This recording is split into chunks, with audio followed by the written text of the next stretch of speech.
Rents in Kampong Glam are surging and in some cases, nearly doubling. Small businesses say they're being pushed out of one of Singapore's most historic districts. Tenants blame a rising trend in subletting and rent bidding that's making it almost impossible to stay. Joining us now to tell us what's happening on the ground is our reporter Nadirah Zaidi. Nadirah, great to have you in studio with us. Now, you've been delving deep into this story. What drew your attention to it in the first place? Thank you, Angela. Yes, I've been working on this story for months now, and there's a lot of interest in this story, especially from me. I mean, I'm not trying to reveal my age here, but, I used to hang out a lot at Haji Lane, and that was like 10, 15 years ago. And it was such a fascinating place because you could find anything around Kampong Glam area. You have music, you have culture, art, even food, right? And just for your context, you are a gazetted Kampong Glam as a conservation area back in 1989. And if you look at the map, there are a lot of lanes to explore around Kampong Glam. You have your Arab Street, Haji Lane, and they're right next to each other. So if you look at Arab Street, what you'll find is textile shops, the more traditional shops, the textile shops, carpet shops. And if you move over to the next street at Haji Lane, there are a lot of restaurants, a lot of F&B. So there's a lot of different unique shops to explore. And, over the years, I managed to visit Kampong Glam again, and obviously it has changed. And I managed to speak to some of the business owners there, and they say that, it's not really looking very rosy for them. It's been delighting customers along Haji Lane with its ice cream since 2022. But since mid-2025, things haven't been sweet for Honeybee. It used to make up to 1,000 Singapore dollars daily on a weekday. Now it's half the amount. Rents have also nearly doubled over the last 3 years with little room for negotiation. We waited for the landlord. They never email, they never call, and we start to call them. Then they respond about 1 week later. They say that we don't intend to extend the lease. Then I say, is it because you want to increase the rent? No, it's not because they increase the rent. They want to take back the whole unit. Then when I do some survey and check, they want to renovate the whole place, and they want to rent out about 14,000, first floor and second floor. The dessert shop shuttered weeks after I spoke to them. And it's the same story for a number of shops. Some tell me their rents have gone up to nearly $10,000 when it was $3,000 previously. This means a few shops can't even survive past their first year. One example is this shop that opened, and during the weeks I filmed this story, it ceased operations. And so did this other kueh shop, replaced by a pop-up store. So far, at least 10 shops along Haji Lane alone have left over the past 3 years. One long-time tenant in the area, Bo, says it's managed to survive thanks to a kinder landlord. It's all about supply and demand. So, especially when we saw a lot of foreign companies coming in and they're setting up more businesses in Haji Lane, and they are willing to afford higher renter, which eventually caused the overall market price to went up. And of course, a landlord will tell you based on market price. Some shops are more likely than others to fall prey to higher rents. I've spoken to many businesses in the area, and some have raised concerns about a single person supposedly bidding up rentals. This person would watch for leases that are about to expire, then swoop in and offer landlords or agents a much higher rent, leaving existing tenants unable to match the price. But after securing the unit, they do not move in. It's leased out to other businesses at an even higher rate. Okay, Nadirah, the big question, who is this individual? Thanks, Angela, and that's a very good question, but unfortunately, I cannot name names. But what I can tell you is that, when I spoke to businesses in the area, business owners in the area, they refer to her as a serial subletter who walks around Haji Lane just shopping for units to take over. And, for context, majority of the shop house units around Kampong Glam are still owned by the third or even fourth generation of the Arab families, or even families of former merchants. Now, tenants are allowed to rent these units from the landlord directly and then rent it out again to other tenants. But as you would know, the price difference would be pretty major, right? So tenants say that they're unhappy with this arrangement because subletting is what they call it, that would cause rents to go up. And another concern that they brought up was that foreign and foreign-owned companies are moving in.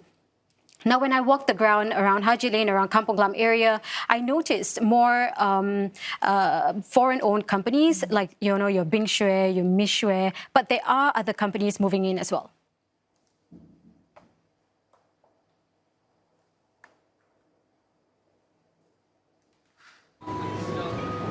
At first, there was one, then another. Now there are at least 4 souvenir shops selling unique designs in the past year. Previously, these shops used to be restaurants and clothing stores, but these units have been rented by a single owner. The current operator is a sublet tenant. 就是所有都是我们在这个地区咯，不同的风格，有4个店铺。那我为什么要开这么多店铺呢？就是因为，我很喜欢这里，我希望我的店铺给大家，就是很多人看到咯，就曝光率更多一点。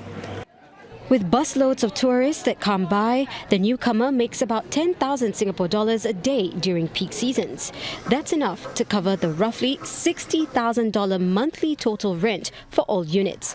It also earns by supplying to major clients like Haidilao and Popular. 房东都很有钱，他没有时间对接这些东西，所以他们一般通常都是找那个 agent 代表来跟我们去沟通。 And for tourists, souvenir shops are part of the experience.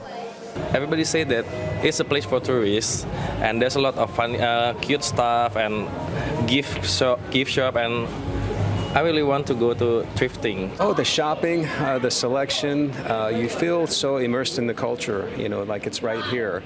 And it's just so good to be a part of it and to witness, to touch it, to see it, to feel it. You know, it's a unique experience.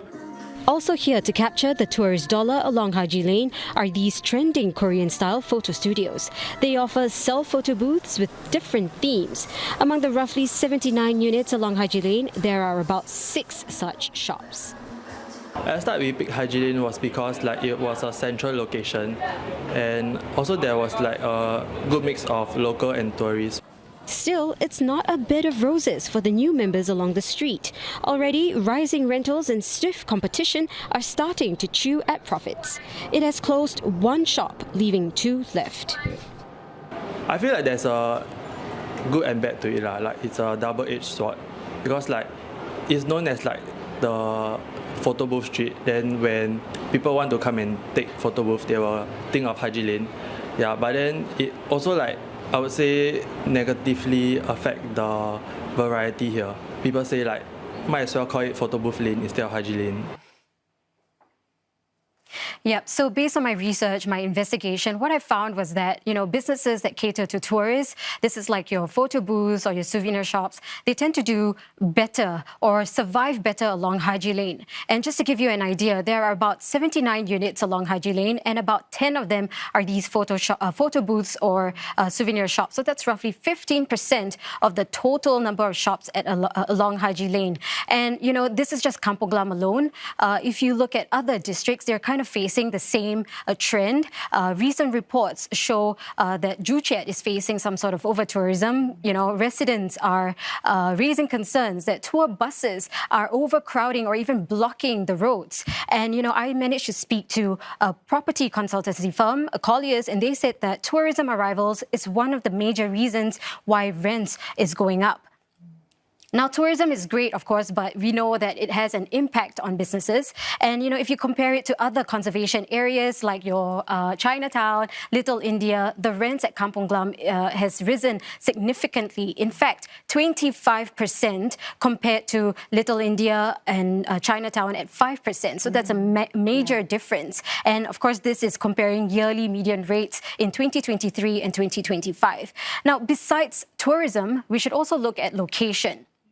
Now, Kampong Glam is very close to CBD and the Central Business District, and as well as Bugis, right? And the recent additions of residential buildings as well as offices like your Shaw Tower, your Guoco Midtown, that has added to the attractiveness of Kampong Glam, and that's why the rents at Kampong Glam have gone up. And in fact, Collier said that 7 shop houses were sold in 2025, and that's just at Kampong Glam alone. If you look at island-wide, the trend island-wide, there is a demand for shop houses. Data from real estate agency Hutton's Group show that there is a rising interest. There's been a 10% increase in the first 9 months of 2025 compared to 2024. And most of these shop houses units were sold to funds and institutional investors. And, this demand is expected to stay strong as long as interest rates remain low. So there's clearly rising rents as an issue in Kampong Glam. But is anything being done now to preserve its culture or even its heritage? Yeah, that's a very good question, because what is culture if all the shops are constantly changing, right? So, I'm not sure if you spent a lot of time in Haji Lane, Angela, but how do you remember Haji Lane to be? Yeah, quite similar to how you remembered it, right? For me, it was bustling at night. So the way I remembered it was there was a lot of restaurants, people were out, there was shisha at that time when it was not banned yet. So yeah, a lot of life, but very much in the night it was bustling. Daytime, it was like quite similar to today. Yeah, exactly. Yeah. So that's exactly how I remember it 10, 15 years ago, right? At nighttime, you could watch live performances and the roads would be blocked, and restaurants would set up tables along the roads where people can just dine and enjoy the live performances. And of course, like I mentioned to you earlier, shisha. Back then, there were a lot of shisha shops. When I spoke to business owners around the area, they said that this was the liveliest era of Haji Lane. But of course, shisha is now banned.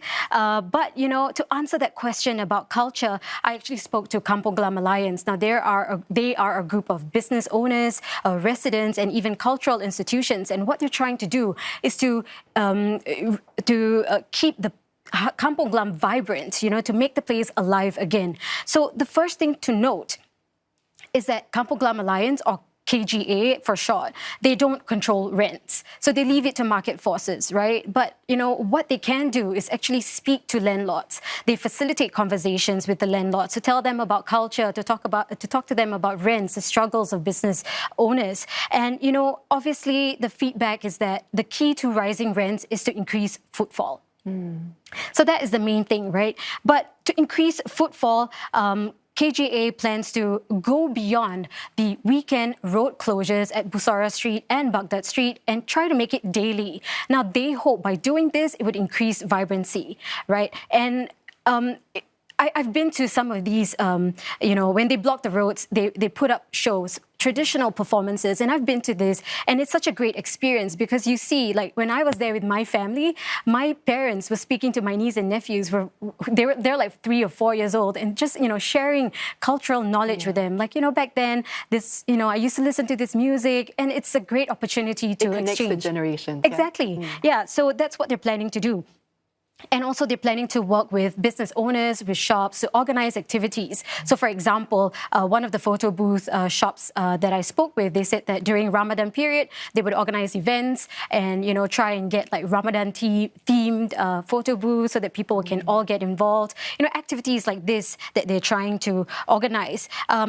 But most importantly, I think what Kampong Glam Alliance wants to do is to bring in young people to the area. They say that bringing in young people will help to keep the place vibrant. I need youth to come in, not just to volunteer. Let them start something over here, start a business over here, right here, sell something. Agencies in Singapore, there are a lot of them out there to give out grants. For businesses or startups, right?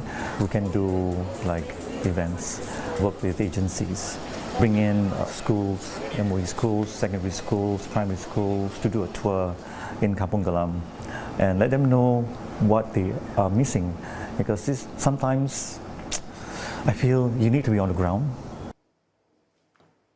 Yeah, so like I mentioned earlier, Angela, there are still traditional shops that you can find along Kampong Glam, in the Kampong Glam area, especially more so at the Arab Street area. So if you walk down today, you'll see traditional shops like the kabaya shops, the textile shops, and, they sell things like even like traditional food. It's pretty rare now, but you can still find them. But I managed to speak to one of the tenants, and she's one of the traditional shops left in the area, and she shared some of the insights with me.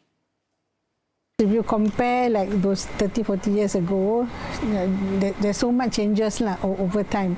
I mean, we used to have, I think, there was certain period where we have a lot of F&B, where people offer shisha. We remember that after that, there was like no more now.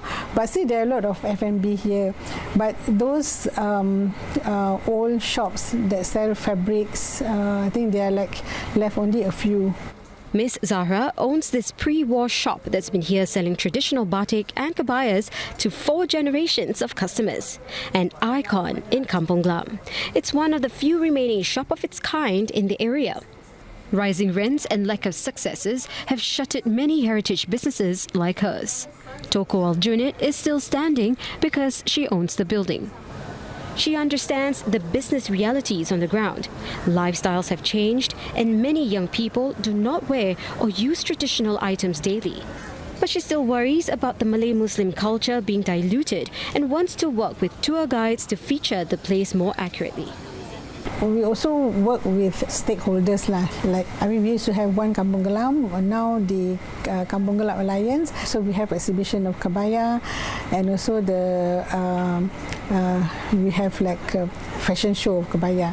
So things like this that we try to take part in to make sure that people know about this culture.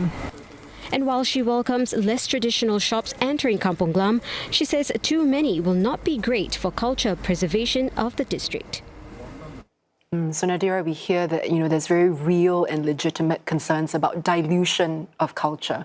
So what exactly is culture? Is it just historical preservation? Is it just about heritage? Or is it also something that does evolve over time? Yeah, exactly. So when I ask, even experts, what is the meaning of culture? It's a very hard question to answer, right? Another important, when I spoke to one of the history and conservation expert, he says that, culture evolves, right? It doesn't have to be static culture. And, if you were to compare the culture back in, 1960s to now, obviously, some of the culture would have been, I guess, forgotten, unfortunately, right? So we just have to keep adapting, and there's no point forcing a culture if the times have moved on. So let's now hear from Professor Ho.